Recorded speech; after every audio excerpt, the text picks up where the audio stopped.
بسم اللہ الرحمن الرحیم۔ السلام علیکم ورحمۃ اللہ۔ انسان کی حقیقی کامیابی یہی ہے کہ وہ جانے کہ اس کی زندگی کا اصل مقصد کیا ہے اور اسے اس دنیا میں کیوں بھیجا گیا ہے اور اس کا بنانے والا اس سے کیا چاہتا ہے۔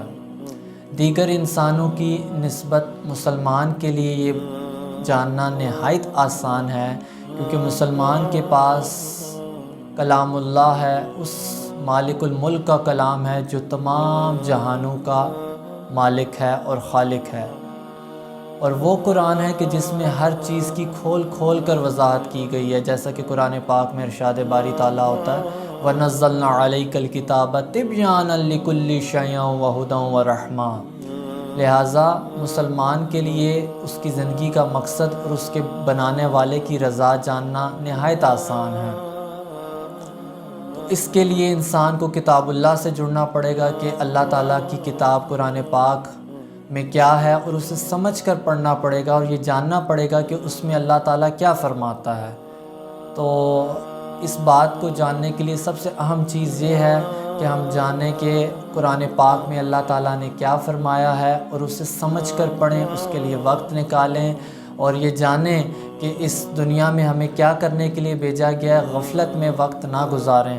تو لہٰذا اسی ضمن میں یا ایھا الذین آمنوا کی سیریز کا آغاز کیا جا رہا ہے کہ کم سے کم مسلمان یہ تو جانے کہ جب اس کا رب اسے براہ راست مخاطب کر کے بلاتا ہے یا ایھا الذین آمنوا، اے ایمان والو، تو اس کے بعد اللہ تعالیٰ کیا کہتا ہے اپنے بندے سے۔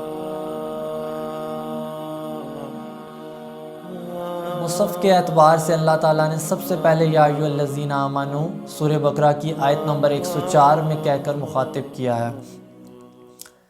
بسم اللہ الرحمن الرحیم۔ یا ایھا الذین آمنوا لا تقولوا راعینا وقولوا انظرنا واسمعوا وللکافرین عذاب علیم۔ اے ایمان والو، راعینا نہ کہا کرو بلکہ انظرنا کہا کرو اور غور سے سنا کرو، ان کافروں کے لیے عذاب علیم تیار کر رکھا ہے۔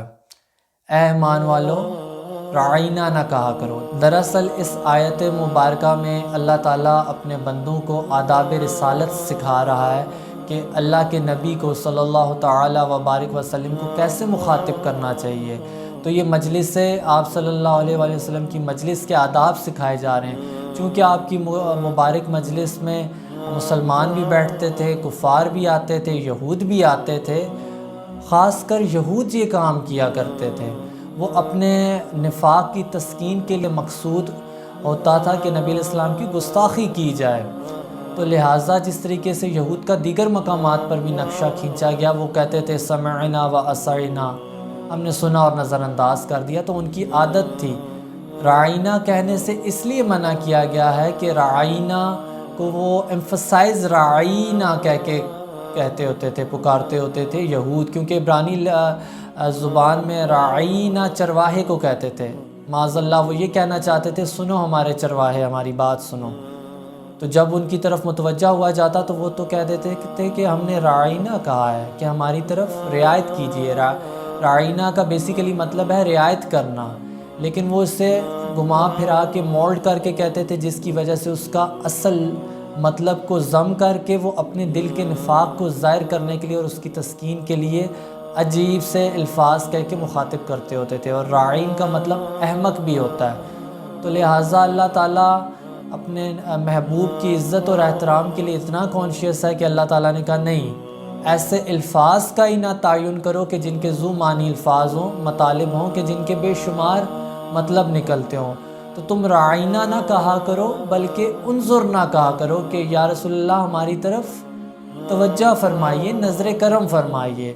تو یہ اس لیے کہا جا رہا ہے کہ اہل ایمان تو صاف نیت سے کہتے تھے راعینا کہ یا رسول اللہ رعایت فرمائیے ہماری، لیکن اس لفظ کو بگاڑ کر یہود اور دیگر لوگ کہا کرتے تھے کہ جس کی وجہ سے انہیں مقصود ہوتا تھا نبی کی توہین کرنا۔ تو ایمان والوں کو سب سے پہلے منع کیا گیا کہ تم نے ذو معنی الفاظ استعمال ہی نہیں کرنے، اور اس سے بہتر طریقہ بتایا واسمعوا، بہتر تو یہ ہے کہ تم پہلی باری غور سے سنا کرو، جب نبی علیہ السلام کچھ فرما رہے ہوں تو اسے غور سے سنا کرو تاکہ دوبارہ پوچھنے کی ضرورت ہی نہ پڑے، اور ان کافروں کی پرواہ نہ کرو۔ وَلِلْكَافِرِينَ عَذَابٌ عَلِيمٌ، ان کافروں کے لیے دردناک عذاب تیار کر رکھا ہے، انہیں تو ان کا کیے کی سزا ملے گی، لیکن ایمان والو تم بھی احتیاط کرو، ایسے الفاظ سے پرہیز کیا کرو۔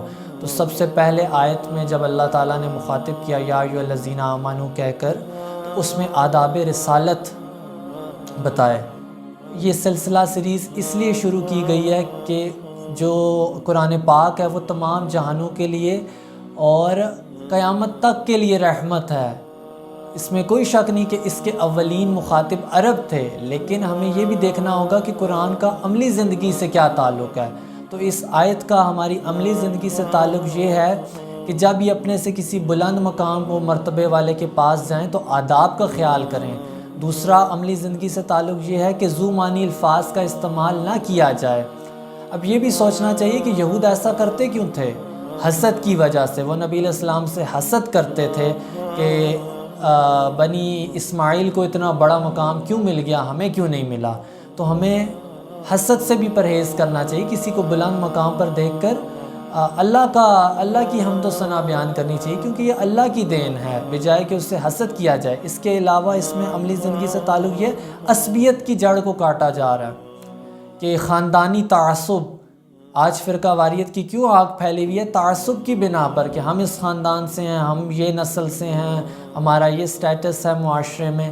ان سب چیزوں کو نظر انداز کرنے کا کہا جا رہا ہے کہ ان چیزوں کے پیچھے مت پڑو، بلکہ آداب رسالت سیکھو، کیونکہ اللہ تعالیٰ ہمارا استاد ہے، اللہ تعالیٰ ہمیں سکھانا چاہ رہا ہے کہ تم نے زندگی کیسے گزارنی ہے۔ لہٰذا ان سب چیزوں کو ہم نے اپنی عملی زندگی میں بھی شامل کرنا ہے، تاکہ نہ صرف ہماری اخروی نجات ہو بلکہ ہم دنیا میں بھی احسن طریقے سے وقت گزار سکیں۔ وَمَا عَلَيْنَا إِلَّا الْبَلَاغُ الْمُبِينُ وَآخِرُ دَعْوَانَا أَنِ الْحَمْدُ لِلَّهِ رَبِّ الْعَالَمِينَ۔ السلام علیکم ورحمۃ اللہ۔